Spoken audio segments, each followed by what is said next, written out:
Hey everybody, this is Rydo and we are back to Yu-Gi-Oh! Master Duel. Today is Monday, January the 2nd of 2023.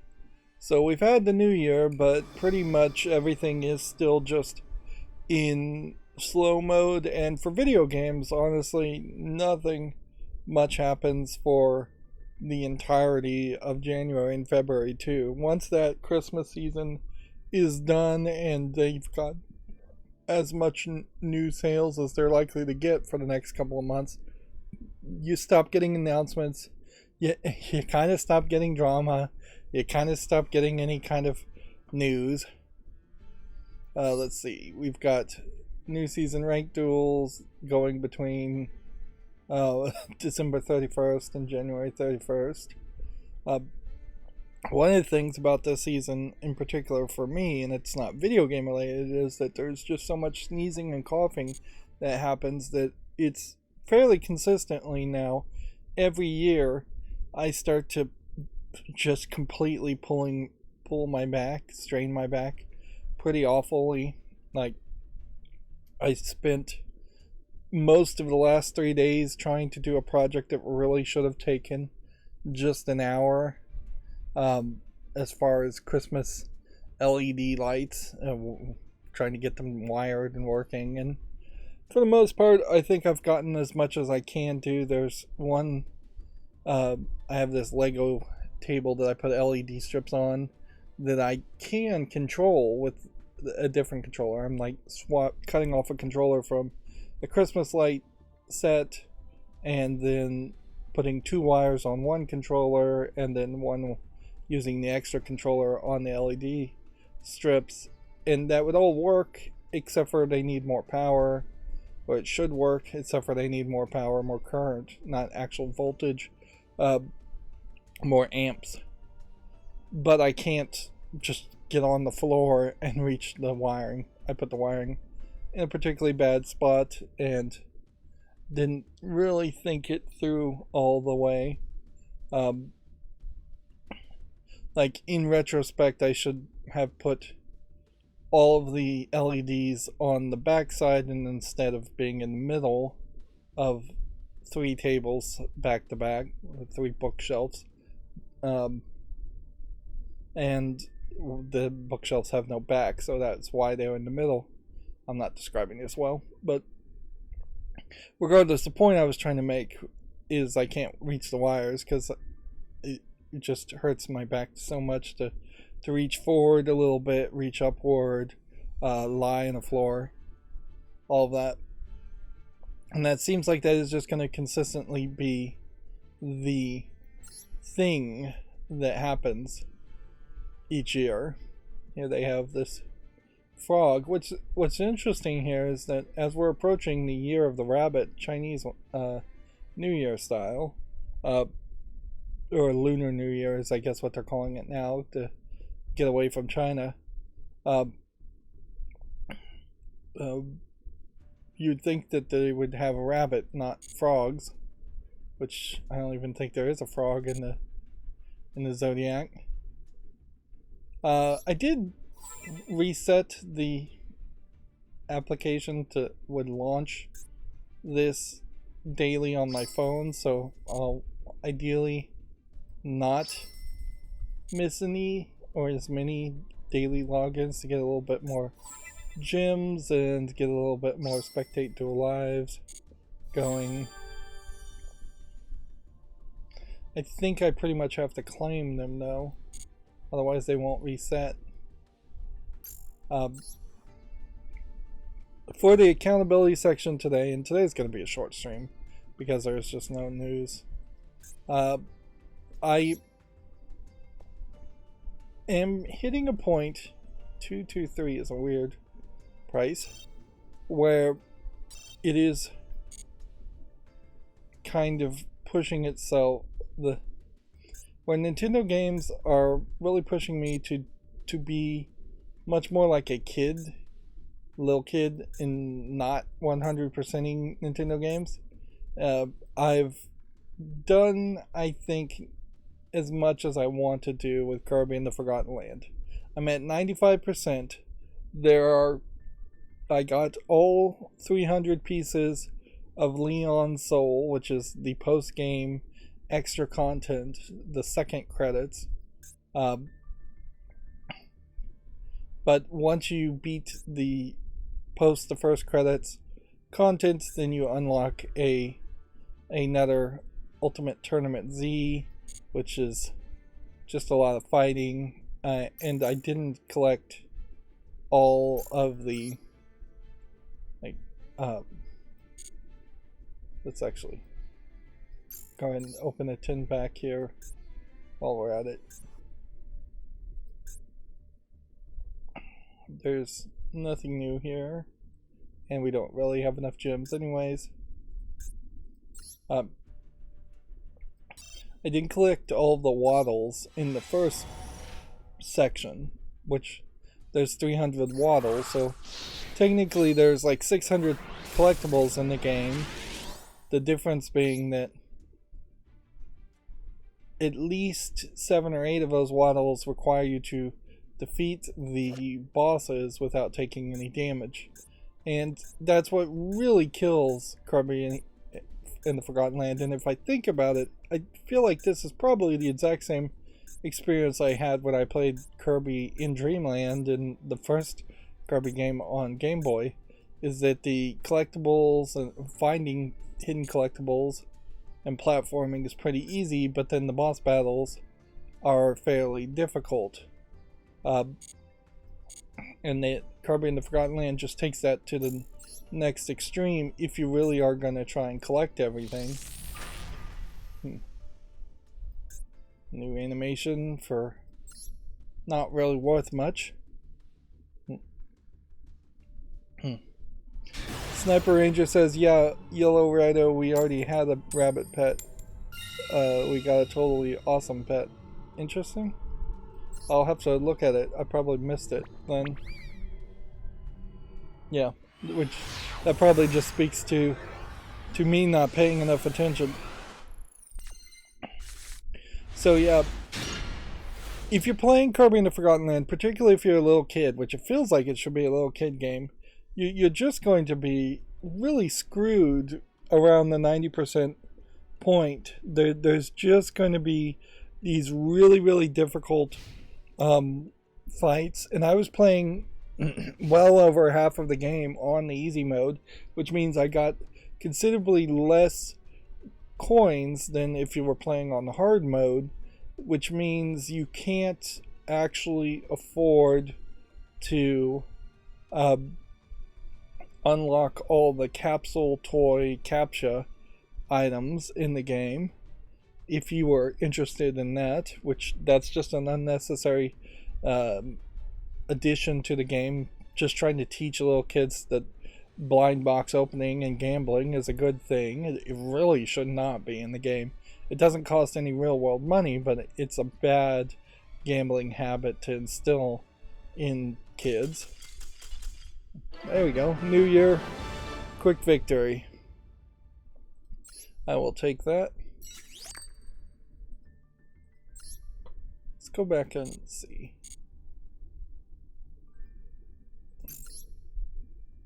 Let's see. Accessories, mate.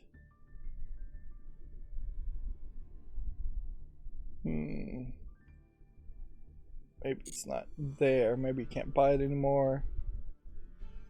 Let's see if we could edit here and see. Well, there's the new one.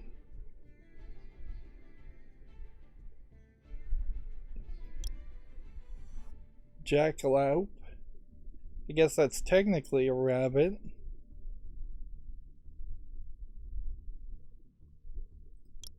Rescue rabbit. Okay. And we can't look at it any bigger than that. Okay, so there was a rabbit. Although I don't think I'd really call that specifically Lunar New Year related. Maybe it's a rabbit that's from a Yu-Gi-Oh card, and that would explain it. Now I gotta remember which one I was on. Which one makes the least amount of noise? I think I was on that one. All of this extra accessory stuff is just garbage. It's just so ridiculous. I have no interest whatsoever in playing with it. No interest in coming in here and changing frames or anything like that. Like, no interest in changing titles. They've kind of given up on giving away titles for the most part, which is good. No interest in changing mates. And no interest in switching between the monster art. And I would say the monster art is probably the best thing they've done here. Mates being a distant second, and then titles, icon frames, icons, and player names are all customizable elements that maybe you don't need so much of. Marvel Snap has a lot of that too, and it stands out even more in Marvel Snap that there's just like nothing interesting around the extra things they're trying to sell around Marvel Snap, because the actual game of Marvel Snap is so small and short that you really can't sink your teeth into the game of Marvel Snap enough to get invested in it. What I would propose as a theory is that you have like mainstream video game critics who get obsessed with games like Marvel Snap, and they have developed this whole habit of being obsessed with a game for a month at the most, and then hitting a wall and stopping play of that because that's what their job requires. And then they sing the praises of things like Marvel Snap, or they sing the praises of an Assassin's Creed game, but they'll actually only play about 20 or 30% of the total content, and then they'll just leave.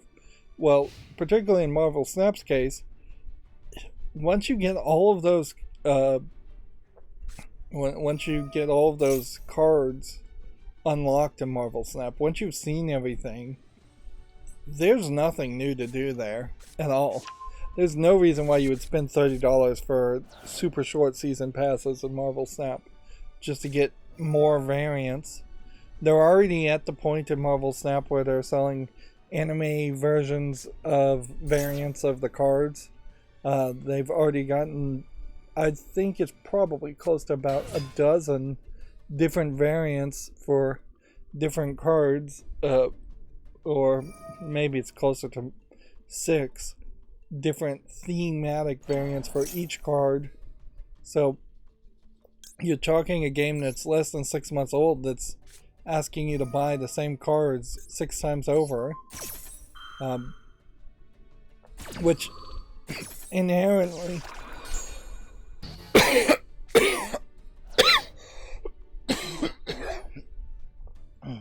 excuse me,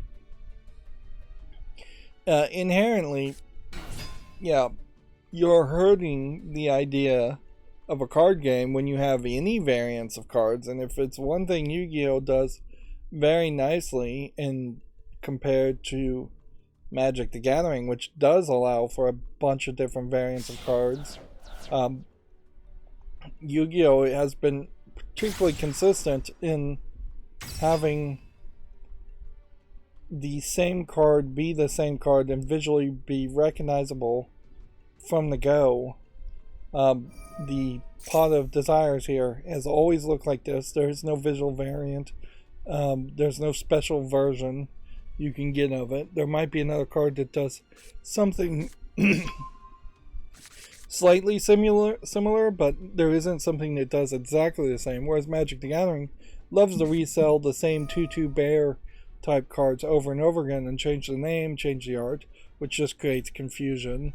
And Marvel Snap is definitely going to go in that similar way, even if it has the same name. the visual recognition is going to be a problem. Although, in fairness to Marvel Snap, you don't actually react to cards that your opponent is playing anyway, so it doesn't matter what the cards look like.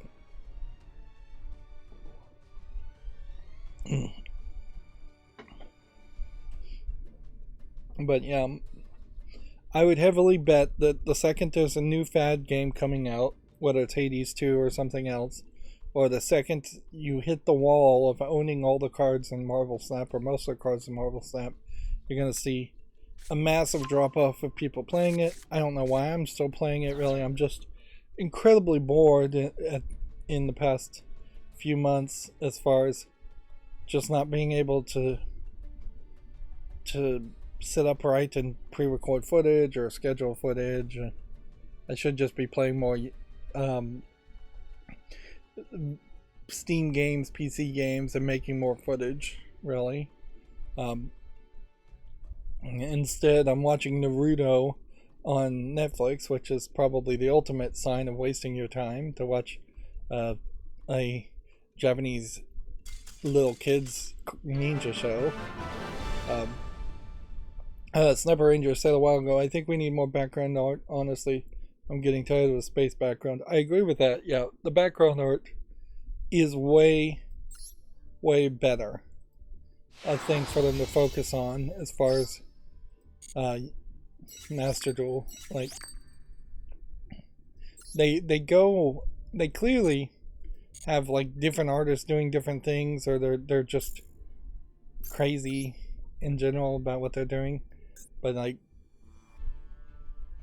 I would assume that there are 3D modelers, at least one 3D modeler that they're paying to make 3D models for the mates, and then there's probably a different 3D modeler working on the buildings. All of which of these I would say should not be purchasable, but should automatically activate when you play a field spell, or be random at the beginning of each game, just to keep the game looking interesting. Maybe you have an option to disable that and just stick with the standard field spell. Field parts are ridiculous. Mates bases are ridiculous to even create. Protectors are the place where you can get different background art and not really ruin the readability of a card. So instead of having, that's where they add the variety, and that's fine. There probably should be twice as many protectors at this point. Icons are pointless, frames are pointless, and this monster art should be free too. Like, the real focus should be maybe a second dual pass.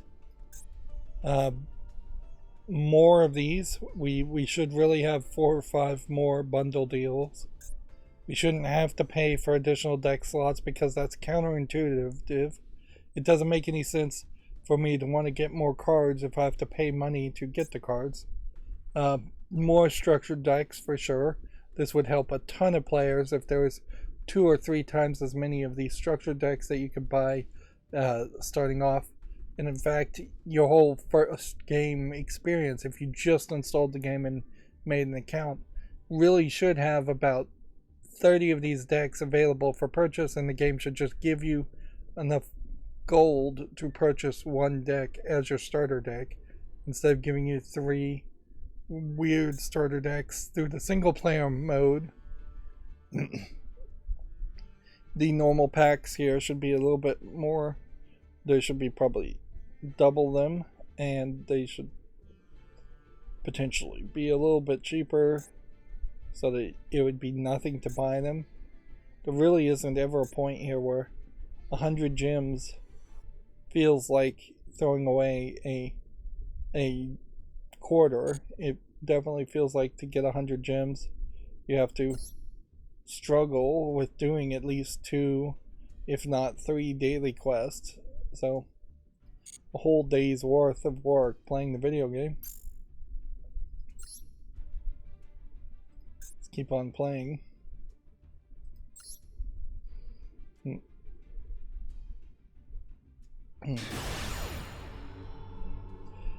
Sniper Ranger says, no, the main focus should be making more bundle deals and increasing the rewards in the Duel Pass. Okay, fine. Like, I'll grant that a valid opinion in my opinion. Too, yeah. More rewards for playing definitely makes sense. The structure decks can be a close second, says Sniper Ranger. There definitely, I see the point that you should be rewarded a lot more for playing. And then I could certainly add my 2 cents that playing should be sped up as much as possible, and it really is going to come down to a point where we're going to need to be able just to program automated macros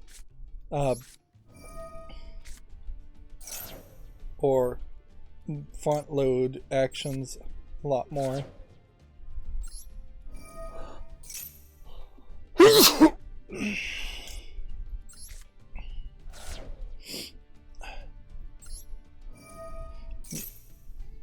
Because even doing something like this is just like too slow.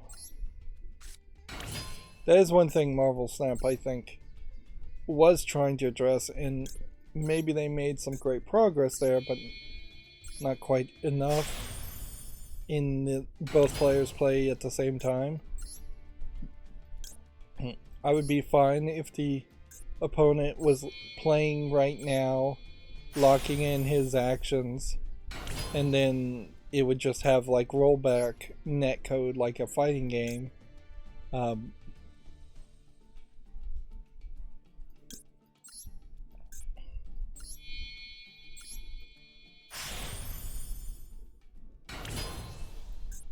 If somebody does something that you should be able to interact with.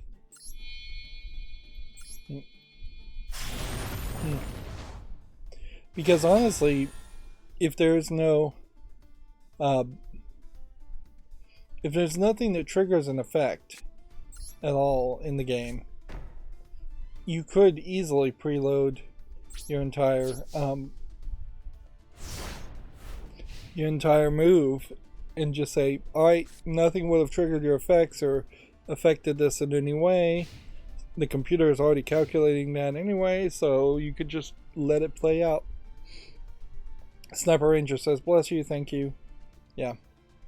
Sneezing and coughing causing massive back spasms is my life for perhaps the entire winter season.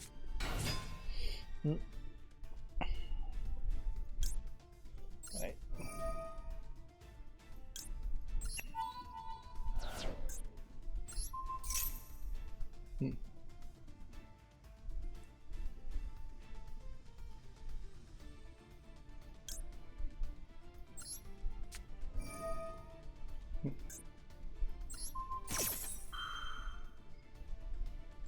Let's see if we can counter this card's ability.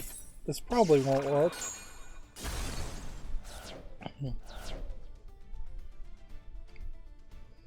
Let's see. Looking at this, he probably will be able to summon a Blue Eyes White Dragon.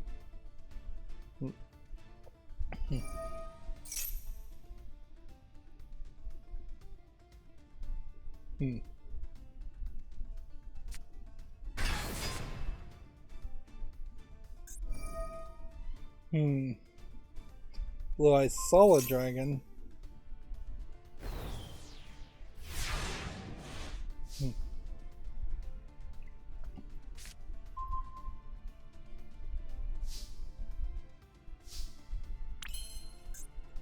Let's see if this works.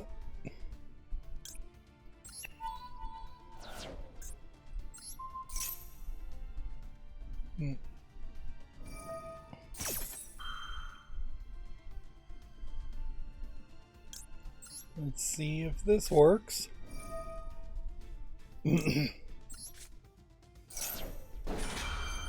I guess it's kind of nice that there isn't that much news to talk about today, because I really would struggle to talk a lot today. I have a rough kind of sore throat type thing going on, obviously. Let's see.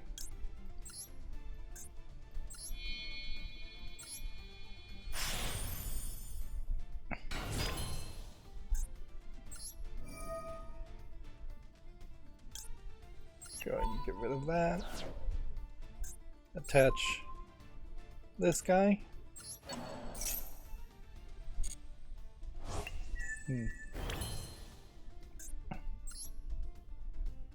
And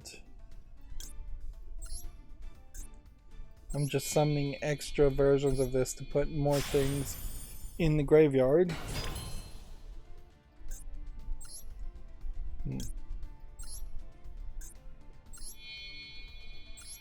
Which I guess theoretically means I could have probably summoned a Zodiac Warbow as its own side thing if I wanted to. Of course, doing all this does eliminate a lot of my cards, so it's fairly easy to run out of cards.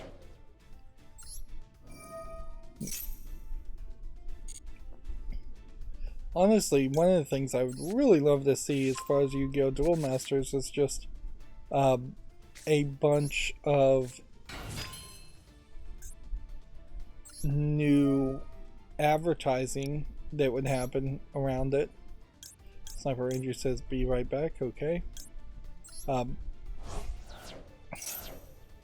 If Konami was just doing a much better job of promoting Yu-Gi-Oh! Duel Masters, I think that would probably help a lot. In particular, I think it's also a case that there's just not a Yu-Gi-Oh! Cartoon when there should be something. Whether it's a remaster of the original Yu-Gi-Oh! Cartoon, or a re-release, or a abridged version. Some Dragon Ball Z Kai type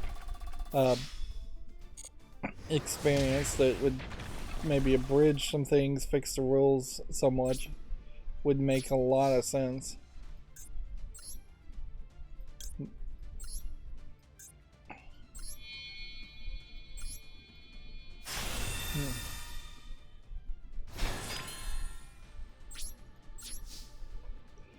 Okay, so let's go through the news. Video Games Chronicles still really doesn't have much, so they're still talking about PlayStation Plus Essential Games being confirmed, which just means basically my macro is bringing up the same articles over and over again because there's nothing new.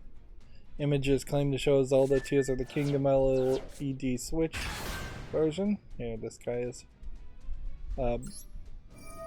summoned this guy, which isn't going to save him. Yeah. So if I'm going to give up on Kirby and the Forgotten Land at 95%, which is fine, this inherently points out that I didn't do everything in Mario Odyssey, which is, I think, fair. I don't think pretty much anybody would really bother to do everything in Mario Odyssey. There's just some incredibly difficult points there for what I would think was a kid's game. I got halfway through Zelda Breath of the Wild, and now I'm 95% at Kirby and the Forgotten Land. I have Metroid Dread, which I haven't even opened and played yet. And I have Pokemon Snap that I definitely want to go back and play more. But I also have, like, I think it's New Super Mario 3D, which I got through 1 of 8 lands on that. It really is just highlighting to me that I'm just not a Nintendo gamer. And Nintendo games, in particular, when you get past that nostalgia point, have always been, like, more difficult than you would think. And it does create this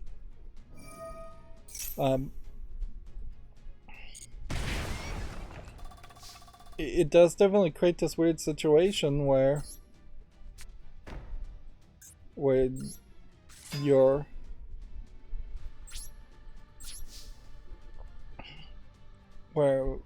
yeah, I have this whole childhood in which I played Nintendo games, and they were probably super difficult even then, but it's just kind of annoying that you can't come back decades later and really win at these Nintendo games way better.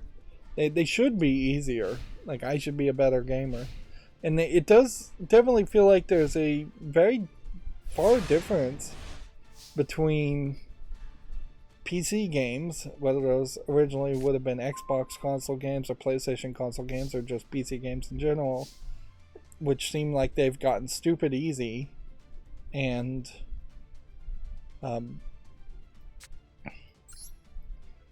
and Nintendo games, which feel like they have gotten more difficult. Does this change my plans much? Not a lot, but it does definitely give a more perspective to what I want to do with a Nintendo Switch going forward. Like, I still want to play Luigi's Mansion, and obviously Metroid Dread, and Pokemon Snap. But I don't know if there's much more that I do want to play after that. Like, I think I'd have to really think about any game. If they can get the Metroid Prime games back out, there's an argument there, but also maybe I shouldn't fall into just nostalgia. The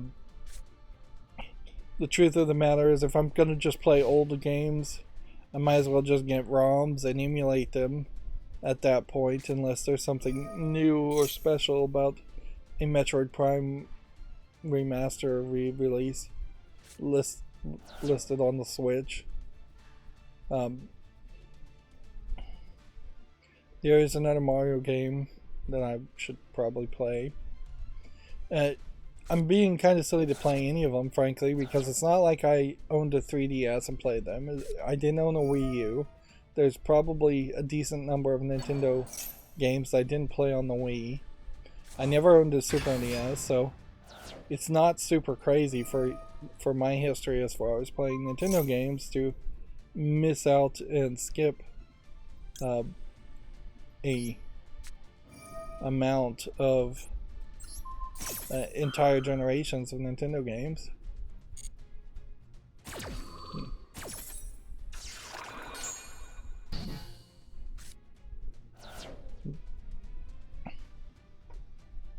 Moving on with the news,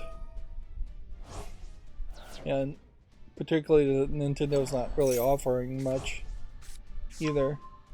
Looking at these photos as far as this game, it would be kind of crazy if this isn't true. Although I don't know why there's a paw print on this image here for this controller. That doesn't seem to be in line with any of these other images. It seems very believable that there would be a new thing.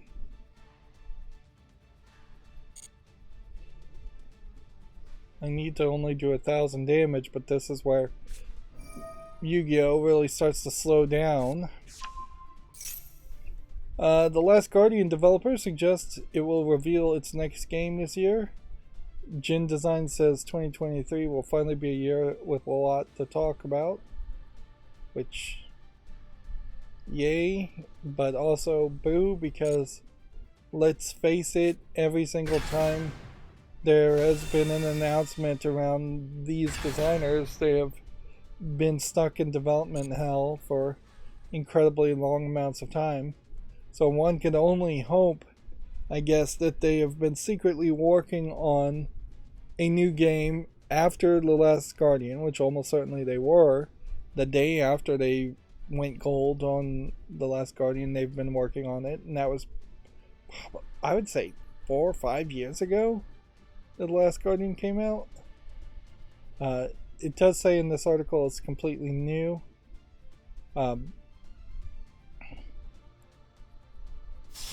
Yeah.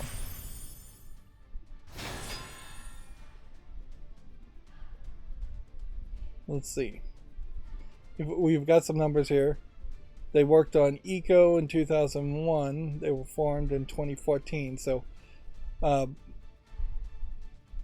well, Gen Design was formed in 2014, and it was held.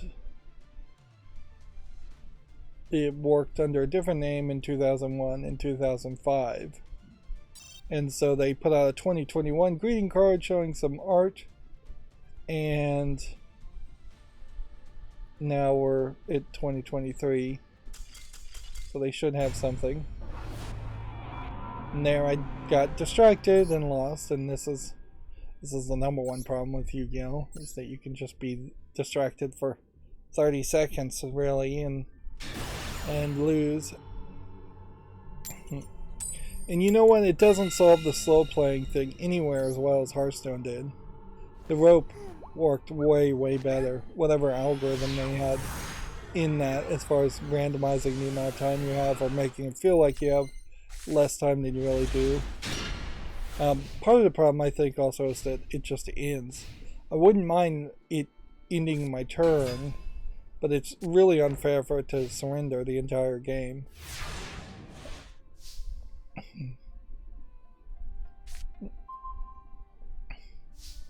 Like, ideally, from the makers of Team Eco, I don't know if I want anything at all from them.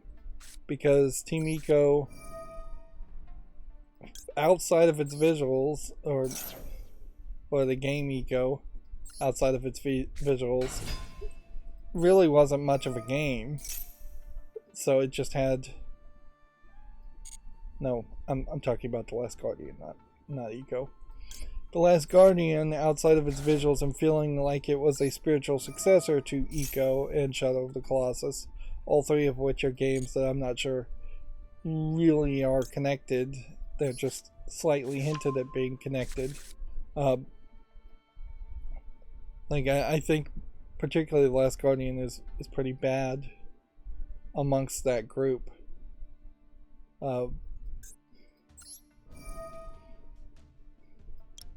So I would want to see something potentially that looks way better and looks different. And I would like to see real ambition to have better gameplay mechanics that's more standard. Really just looking for like 3D platforming and the like, instead of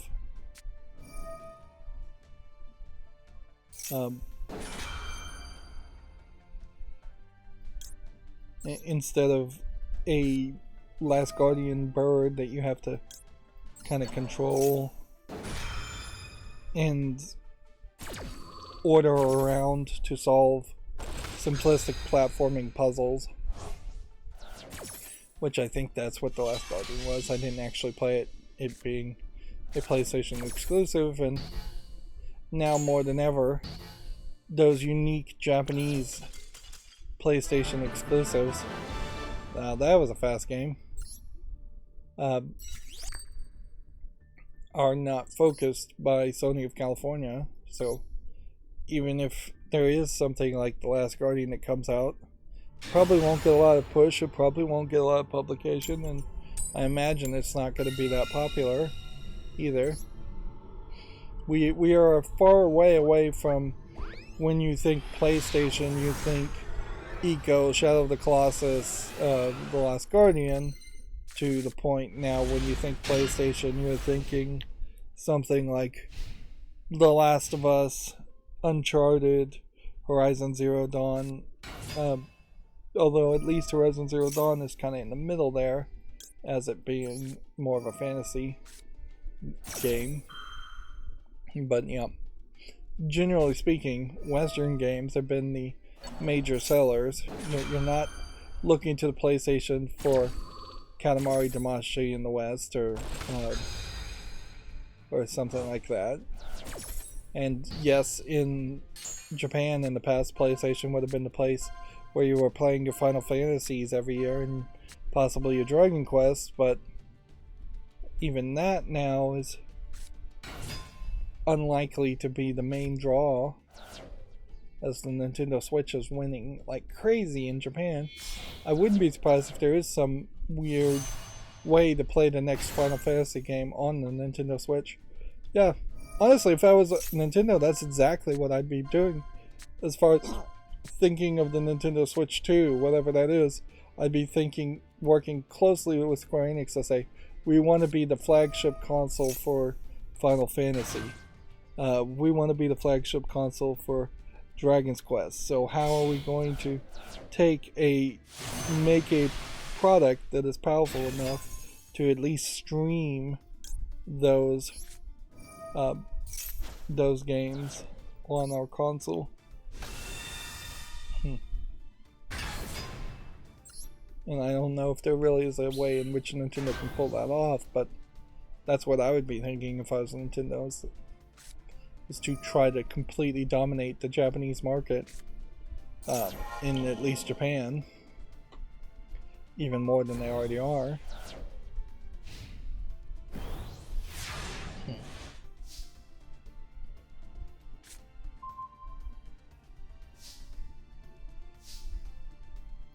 Alright.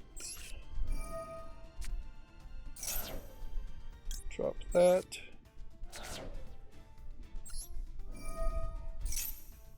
Drop that.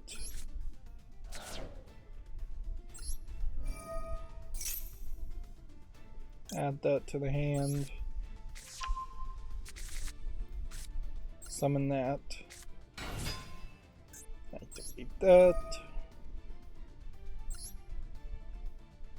3 cards. 1, 2, 3. Doesn't get us quite where we want, but could get us close enough. Activate this. Go ahead and banish that card. That was a mistake to banish. Whatever. Do we want to go 3,000 and get rid of this card? No, I don't think we do. Because we can do this instead. And do this. And do this. And at that point, you might as well surrender because there's no way you're going to win here. Video Games Chronicle says Atlus is teasing, quote, several unannounced titles for the reveal in 2023. The Persona / Shin Megami Tensei creator tells fans to look forward to the coming year. Honestly, it's a little daunting to think that several means at least 3, in my opinion. That seems like a daunting thought, certainly, that there could be multiple super long dungeon crawler type games from Atlus that come out. Like, I guess your best hope would be that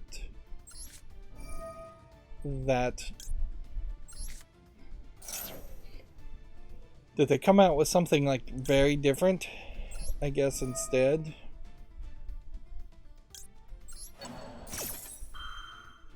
Like something that is shorter, something that is just a completely different gameplay style. Atlus really has not tried to do anything different, so it would be weird to see them come out with something. But, you know, there's probably some assistive type games they could make around what they're doing if they had what was kind of like a Pokemon, what would I...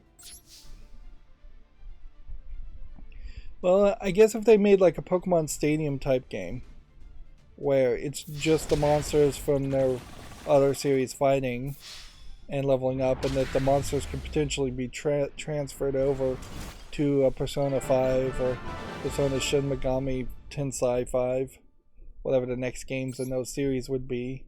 There might be something to that. Like, move the grinding to its own separate stadium game. To take that idea. If there was just a single monster raising game, like a Tamagotchi, that wouldn't be terrible. It's kind of like a mobile game. If they split the story of the Persona games into its own thing and got rid of a lot of the grind, I think you could serve the fans of the story very well there, and then put the grind in a different game. I almost think, though, if they're going to announce several unannounced titles, and they are going to in any way be like previous Atlas games that we're thinking about, that they may just they may be something very weird. Probably it would be better if they just announced new titles and experimented with something new, because Atlas is one of those Japanese companies that kind of fails to innovate much. There is also definitely a higher chance that it's just going to be more remasters, remakes, re-releases, which that wouldn't be terrible either. If they could take the story of the Persona 1, 2, and 3 and just remake them into short, abridged versions that visually look really well in a new engine, that would be nice. Although, frankly, those games are so old, you might as well just turn them into visual novels.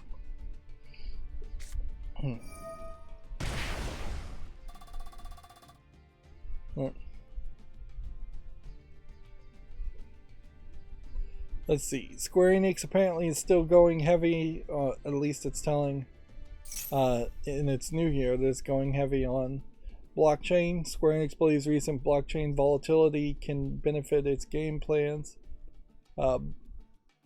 Which, yeah. Square Enix is insane.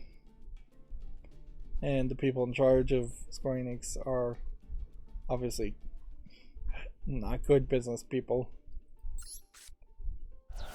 And I could certainly forgive some companies from paying lip service and investigating doing something blockchain related when blockchain was big 2-3 years ago, maybe even a year ago.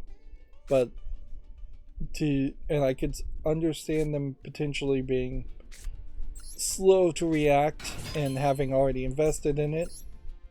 But I think almost certainly what you would want to do is just quietly stop talking about blockchain, not put it in your New Year's letter at this point.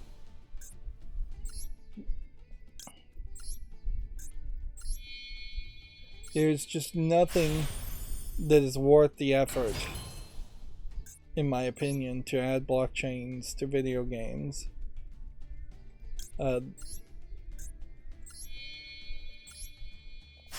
I would much prefer a scenario where it's just easier to hack in glitched versions of Pokemon in Pokemon Home than Pokemon Home potentially going to blockchain technology to just maintain some credibility to Pokemon Home. And that's about the only place where I could think blockchains even start to make sense.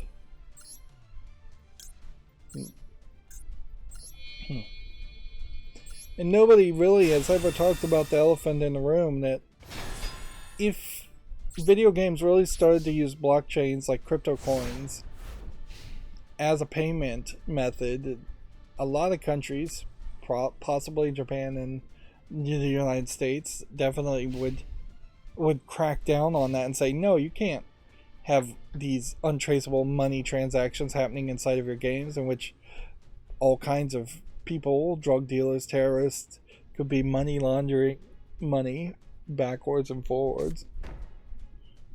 And that's always been the problem with like cryptocurrencies in the first place, is that you inherently have to admit that this is a pirate coin designed for pirates first and foremost, and as soon as any government is getting cut out of the ability to trace or get their tax cut, which requires tracing, they're going to make it illegal.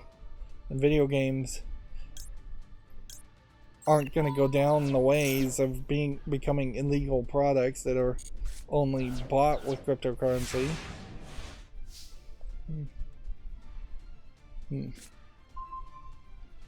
That would be wild, I suppose, if there are like dark web video games out there that in some way or for some reason are illegal and are being bought with cryptocurrency coins. I can't imagine that there's too many out there. It would have to effectively just have illegal pornography in it, or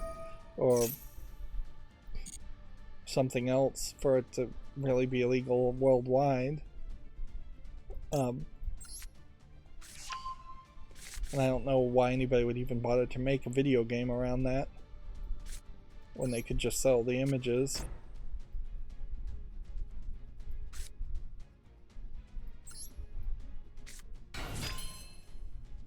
Here we go, we should be able to win here.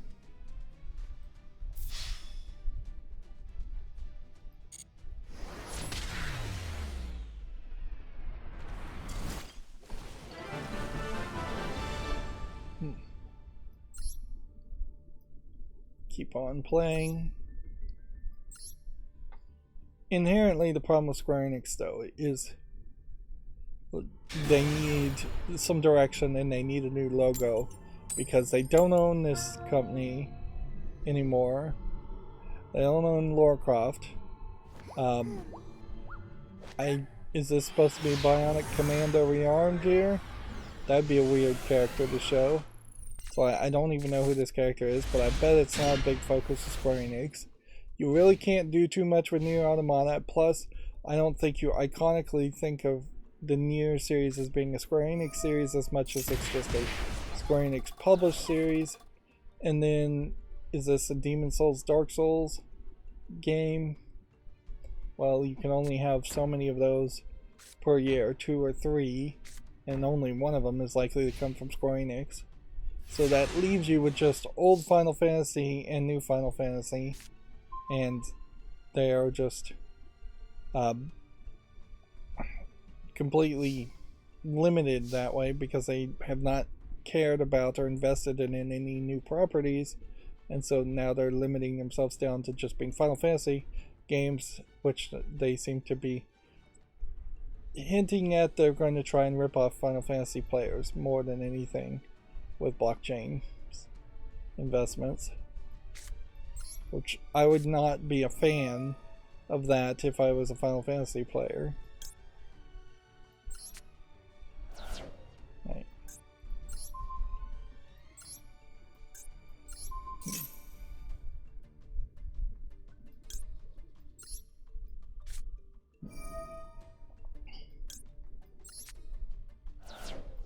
What's interesting here is I think I could probably destroy a card that's going to be destroyed. Let's see what happens here. So my first one is going to destroy 2 cards. So the second one's going to destroy the 1 remaining card.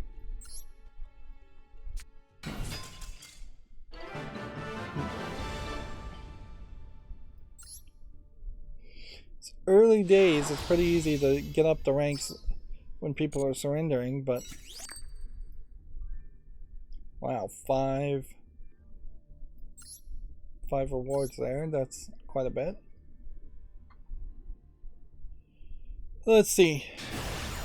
Final Fantasy producer teases, quote, a big announcement unrelated to Final Fantasy's 7? Final Fantasy 7. Yeah.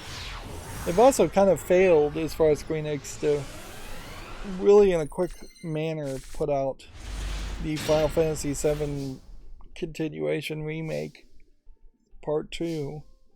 I don't think that has happened. But yeah, Square Enix won't survive alone. It would be nice if they remade Final Fantasy 7, 13, maybe 9, maybe 10. Some of the better known ones, whatever, take your pick of whichever ones you would want to see there.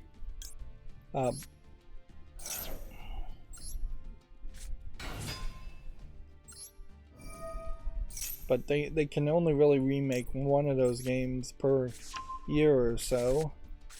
They can't come out with brand new remakes on 3 or 4 of their mid-aged Final Fantasy games. It is interesting to potentially see a big announcement and it not being related to Final Fantasy VII, but it could very well be just related to another Final Fantasy game, or it could be Triangle Strategy, or one of other Final Fantasy-like games that Square Enix releases.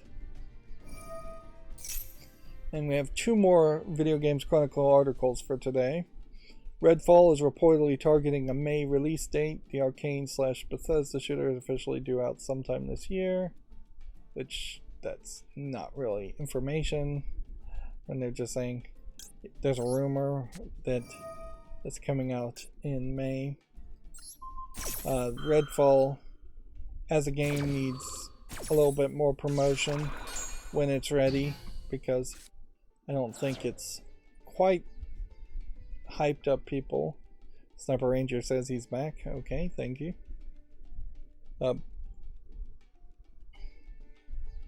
Konami is teasing reveals for games it says are quite quietly underway, which, yeah, Konami is definitely putting out the feel or the appearance that they've been secretly working on 2 or 3 Silent Hill type games. It would be kind of nice if Konami had something else to announce also on top of that, but inherently that phrase Jim Sterling, or at least that was his name before, her name before, his phrase Konami is Konami and Konami is the worst, I mean, that really is based on a long precedent of Konami really just making terrible, awful business decisions and doing terrible, awful, unethical things in general. So I don't know from that if there's any real reason to have any faith in Konami, even if they are just licensing Silent Hill and licensing a few other things. Yeah, I just don't know if there would be any reason to have any faith in them, that their games are going to come out and that they're going to be good, or that they're even going to just be relevant.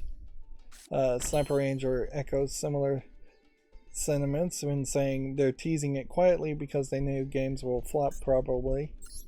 It is definitely a possibility that it will flop. There is slight hope in that it seems like Konami themselves internally is not really developing any of these games and they're just licensing it out.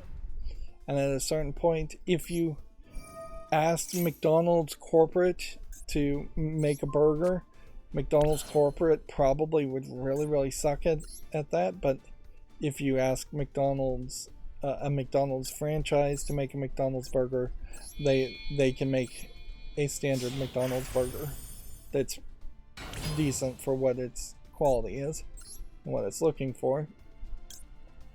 So perhaps as a licensor that would just hire people that I think are mostly somewhat enthusiastic around making Silent Hill games, you do have, I think, a better chance of success. You do also have to, of course, ask the question as far as just like, are horror games, which tend not to really sell that well in the first place, going to be able to compete as well? Because there's still a super abundance of horror games made by small indie people on Steam that maybe won't be as long and maybe won't be as polished, but they may visually stand out, at least on the screenshots, well enough to compete with something like a Silent Hill game. Also, these Silent Hill games, we have no guarantee would come to PC, so you might have a larger fan base now more than ever that are fans of of horror games, but aren't potentially going to play them on the PlayStation. Even the Resident Evil series kind of has shifted to the point where I think a lot of people who were playing Resident Evil 7 or Resident Evil Village were playing it on PC instead of playing it on a PlayStation, or going back to like the GameCube for Resident Evil 4. That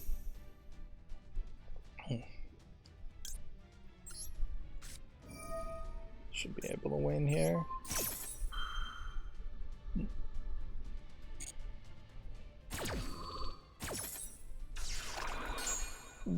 It probably would inspire me with a little bit more confidence if Konami came out and just said, you know what, we're turning over a new leaf and we are going to invest in new games that you've just never heard of, and so it's not just licensing what we already have.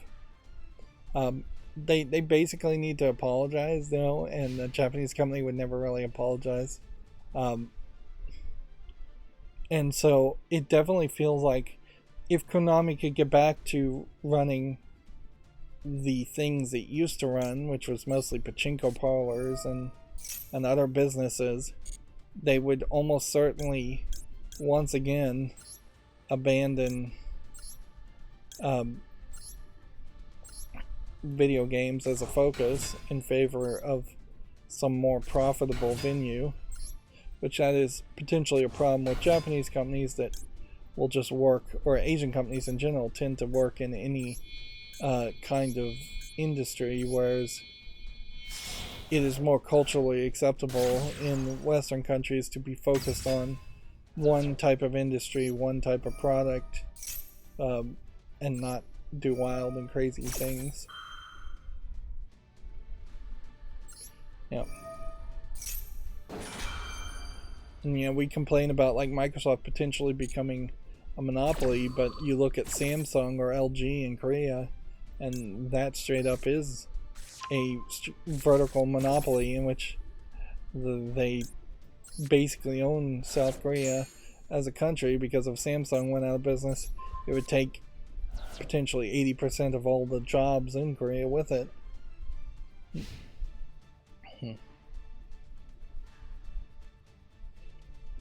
There is something, in my opinion, to the idea of keeping businesses limited in scope as much as I believe businesses should be limited in size. That if a company is forced to only be in one industry, and if they want to move to a different industry, they at that point would need to abandon the other one. We do have a Western example of this in that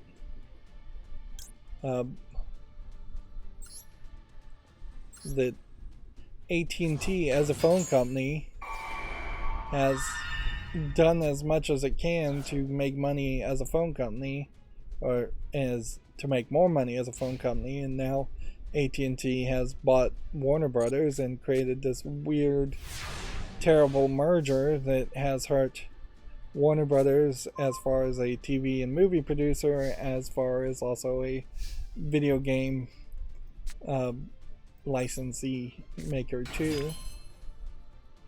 Like basically canceling everything on the CW, putting any new TT Lego games in question, screwing up a lot of the movie releases and license. Definitely not helping the situation with Harry Potter licenses. Like almost certainly Warner Brothers been forced to stay their own company and not be acquired by a phone company in AT&T, they probably would have fared better over the past few years, and would have probably fared better in the next few years.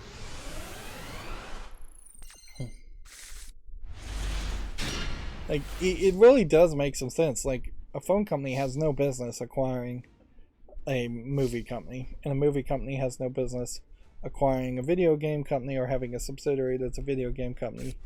just limits things in scope to specific industries.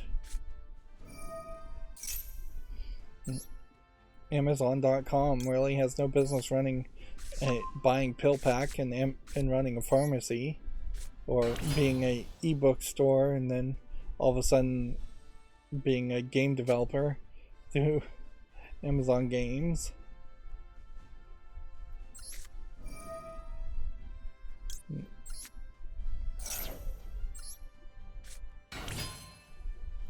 Let's just play all of our cards fairly quickly here.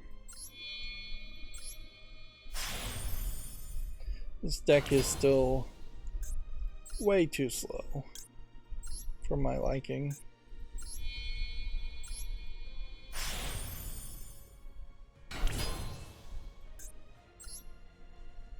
I'm just gonna do all of this, which I really shouldn't have done all of this on the first turn because I'm not even gonna be able to attack.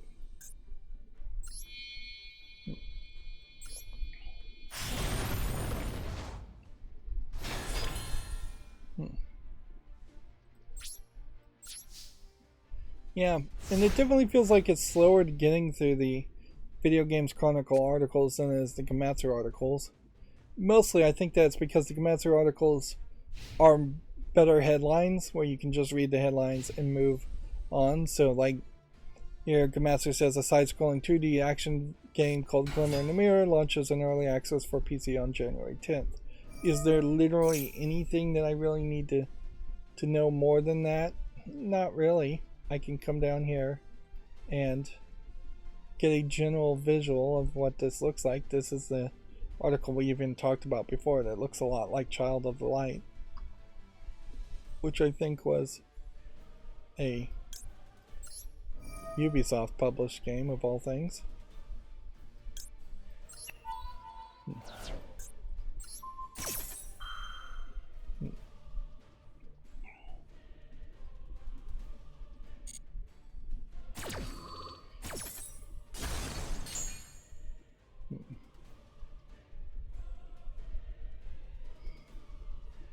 Is this gonna work?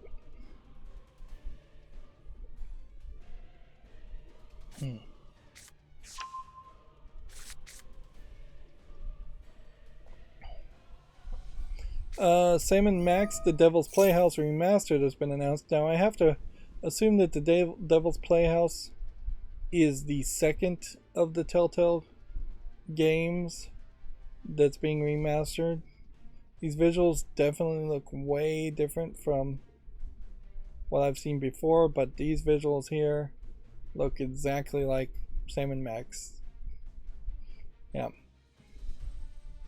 The last remaster of a Sam & Max Telltale game was that they just basically applied the fan mod to make it widescreen and touched up a couple of things, but then they also censored a couple of things, which just seems like why even bother to censor things, because you knew that was going to create a new controversy. Yeah. This is basically just Skunkcake Games after getting the rights to the Sam & Max Telltale games after Telltale went out of business, having something new to advertise. But it would be very hard to justify someone who already owns the Devil's Playhouse and has played it. Very hard to justify playing that again this recently. Particularly recently as I played it the first time. I only played it maybe 3 years ago, and very hard to justify playing it just because it's going to be 3D or remastered or widescreen or remastered. Honestly, for a game like that, I don't know if there's anything that a remaster would have helped with in the first place, like, because I would much prefer to just play a new Sam & Max game, and that takes writing, and obviously they don't have writing, or they would be emphasizing that.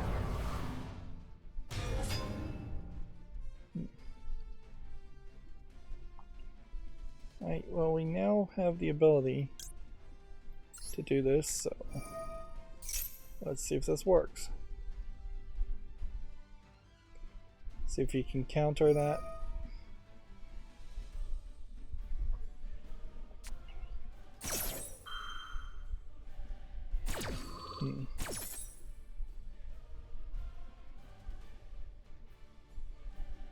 Can I play this? Nope. Okay.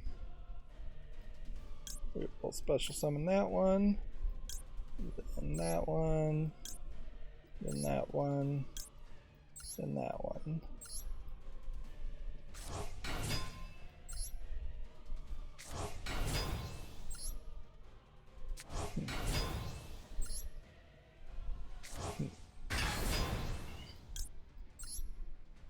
Then we sacrifice all these in an incredibly roundabout way. And we put that there. Then we activate this. And then we banish this. And then that screws him, and he probably can't do too much.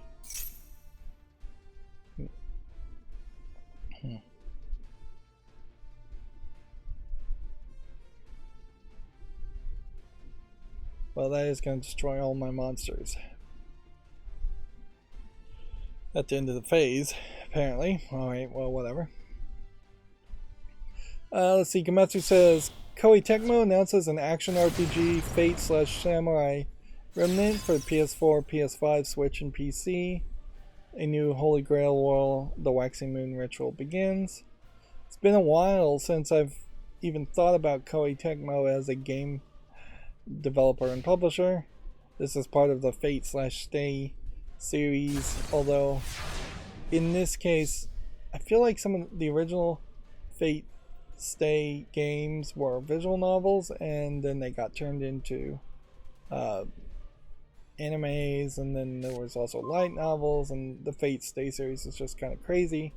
And it seems like they are finally to a point where they might actually make a action game around a series that has always been pretty much an action series to my understanding anyways.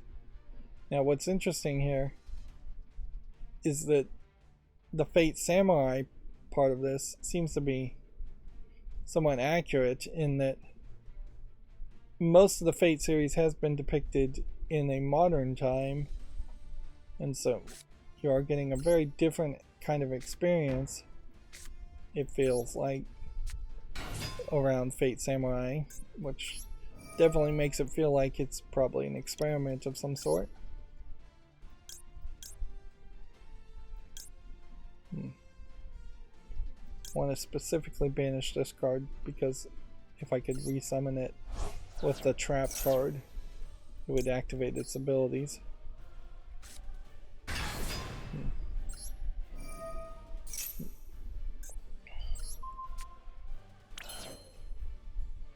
Alright.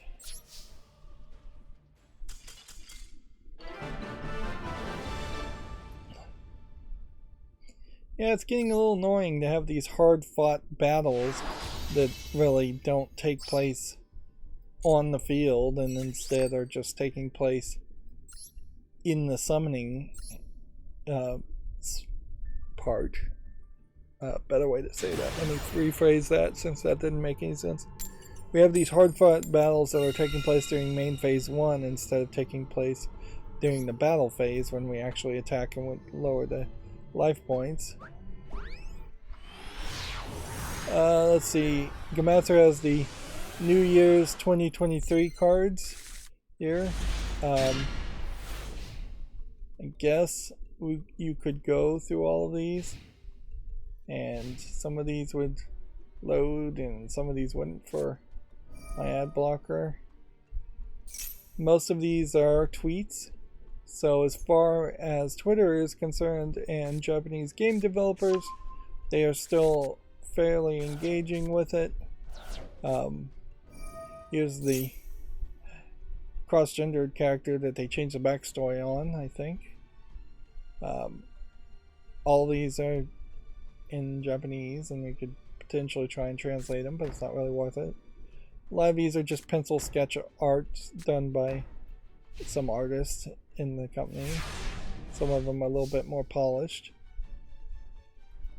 There is definitely a mixture here between Lunar New Year and the Bunny and a Gregorian calendar New Year.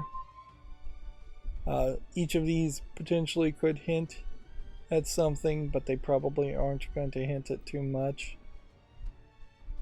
Noticeably, you don't see a ton of Western companies do that. Blizzard doing it for Overwatch. It would make a lot of sense for Western companies to go through that whole list and be here. Noticeably here, Nintendo. Let's look at Nintendo's. I just lost a connection there in one. I wasn't even paying attention.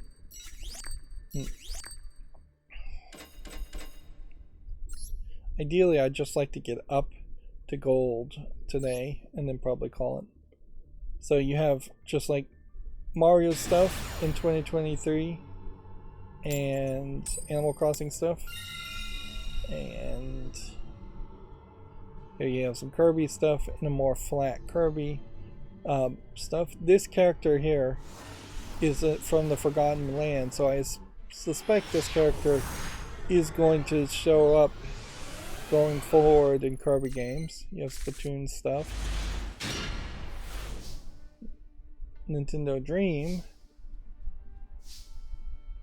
apparently a subsidiary of Nintendo I don't even recognize. Pokemon Company didn't open. Sony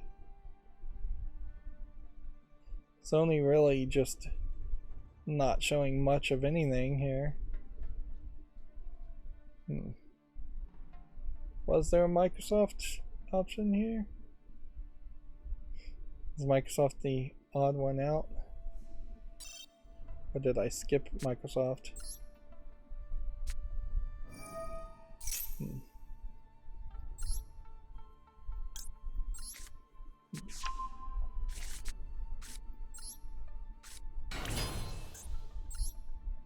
Let's just hurry, because I don't have enough time here.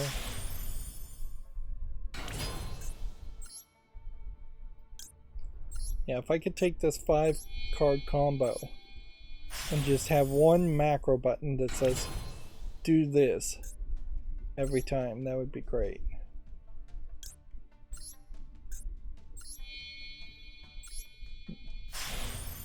Or if I could just say always put it up in face up attack position. I don't care about being prompted about defense.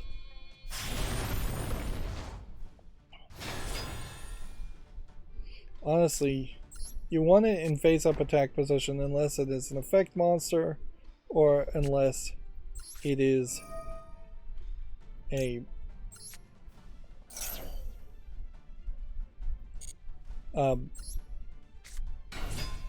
monster that has less attack than something that's already face up with a higher defense or higher attack. And that would be the time that you potentially should be prompted to put it in defense mode. Some of this definitely in Yu-Gi-Oh! Would also work better if you were able to just kind of change your mind and retroactively make a different rule or move. Sniper Ranger asks, have you heard about the new YouTube policy? No, I haven't heard anything about it. Can you give me a general idea about what it's about? I can say, in general, YouTube makes all kinds of policies, and how much they're enforced is very wild and different. Sometimes the rules are enforced greatly. They kind of change the policies all over the place, so I may actually have heard about the policy you're speaking of. but I haven't heard anything come down the wire. Super crazy. Last update I heard is just kind of any bad word is treated the same policy, and just ad-friendly content things. It didn't feel like it was a major change.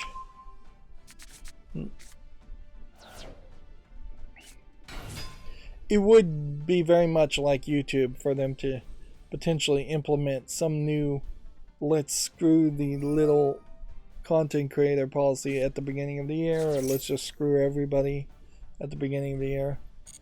As I'm getting these like YouTube shorts that are getting decent amounts of views as now, where I'm getting 200 or 300 views on a good day from one YouTube short, I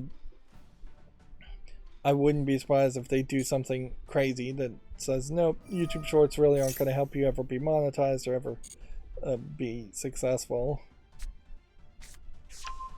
Sniper Ranger follows up. They are demonetizing videos on people using curse words in the first 8 seconds. Well, that's not particularly new.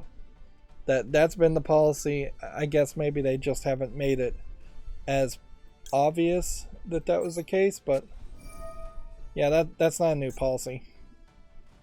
Like that first 7 seconds maybe it was before, and now it's first 8 seconds, but that's never really been a big deal. Like YouTube content creators for at least a year now have known that, and they've specifically gone out of their way to not curse in the first few seconds. The reason they're saying the first few seconds really does just imply that they're only listening to the first few seconds. On top of that, they also have rules about just generic cursing in videos. So if you're just throughout the entirety of the rest of the video cursing, Sniper Ranger says it was 30 seconds before. Okay, well, yeah, that's not a big thing. The core thing you should have taken, any content creator should have taken from that policy or a similar policy to that when it first came out, is that they just don't want cursing. And in general, it doesn't really ever help you in life to be a default cursor, particularly if you're trying to make a professional product and put it out there. There are just enough clutching at pearl Karens, for lack of a better description these days, that care about cursing, that it just never benefits you to be in the habit of using curse words as either filler words or just because you're trying to be filthy.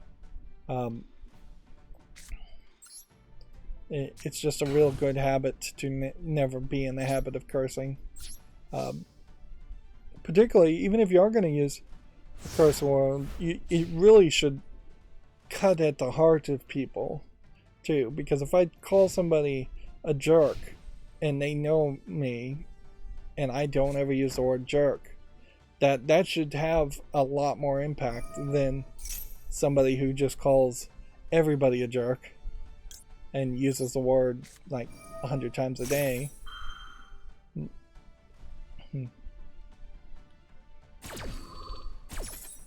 But yeah, that definitely isn't a policy that would really affect me much. If anything, this is the year in which I feel like I've proven you can get away with quite a bit on YouTube, because I still have yet to have anybody complain at all about looking at adult games on Steam and potentially accidentally showing a straight up pornographic screenshot from a game on Steam for half a second. And I'm much happier with being able to do that than cursing.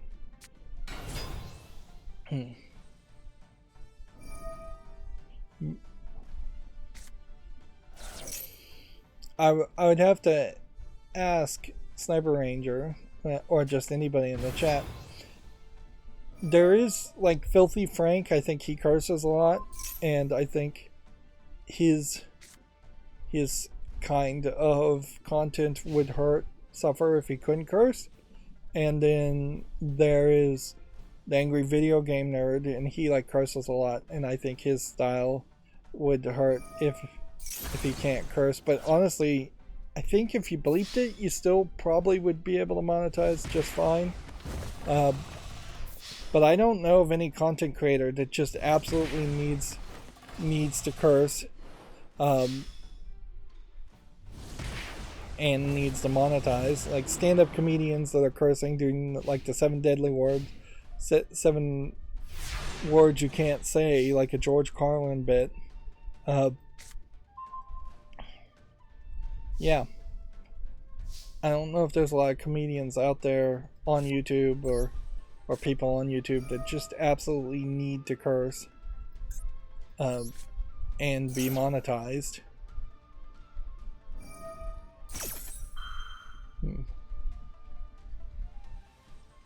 And yeah, sure, I probably should come off and say once again I'm anti-censorship in any form, and it is a shame that once again you have rich corporations run by rich oligarchs that are determining the rules for society and whether or not somebody can make a product and make a living based on the rules of society and based on censorship. The Angry Joe Show. Yep.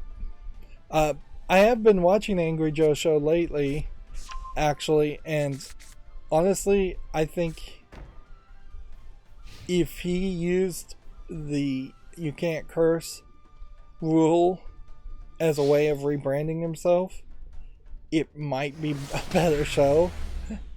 Like, because I feel like the Angry Joe Show in particular, when he's doing his skits, are very much just scripted and him playing it up, and I don't feel like he is really that angry nowadays. And so honestly, it doesn't seem like he's that interested in a lot of things, and there's definitely a problem with building your character around being angry all the time.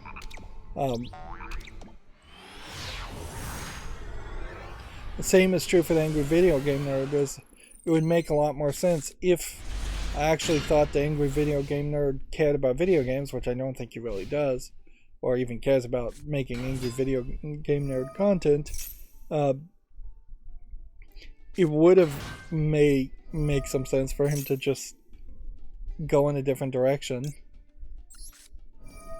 But again, they tried to do that with Angry Video Game Nerd too, and with the whole Screen Rant stuff, and I think it was Screen Rant.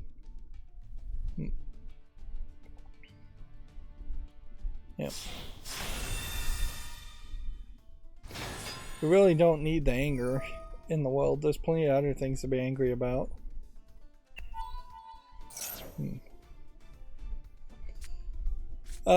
Back to the New Year's things. Microsoft is noticeably missing here. You have Marvelous, and you have Microids, and you have MiHoYo all making New Year's tweets, but no Microsoft. And I don't think I really see any Microsoft-owned company that I would point out either. So yeah, they dropped the ball there, I would say, as far as New Year's tweets. Twitter in particular seems to have been pretty quiet over the past week, and so we'll just have to wait and see if it stays quiet or if Elon Musk decides to come back and do something different.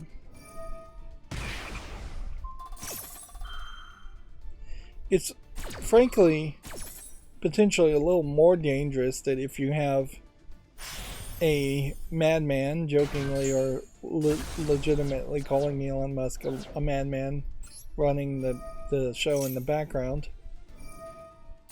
Like, there probably are people that run businesses. Like, I imagine the guy in charge of Facebook is as crazy as Elon Musk is, but just better at keeping it hidden and not doing it in public. So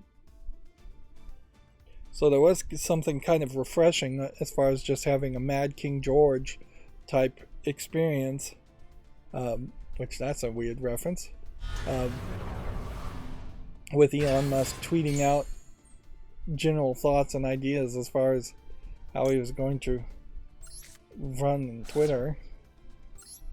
Now we will very likely have a situation in Twitter, if he does stay quiet, where much like YouTube, you'll have an announcement that comes out and it will be this horrific, like, this totally ruins your experience or your plans on Twitter, policy change, which has been the problem with YouTube, certainly, is that you do get these just policy changes that come out of nowhere that seem to not be based on any feedback, and then they often lie and say it is based on feedback, and every content creator is just like, nobody asked for this. Who in the right mind would ask for this?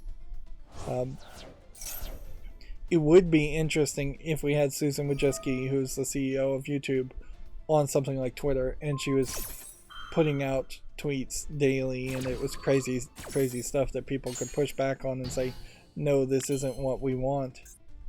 Frankly, if we saw any evidence at all that Susan Wojcicki even cared about YouTube, that would be something that would feel better than what it feels like now, where it feels like Susan Wojcicki barely cares about YouTube and only really uses it to promote celebrities and rub elbows with people, or promote minorities of some form or fashion.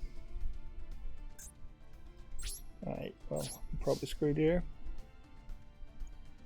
This will be our last game for today.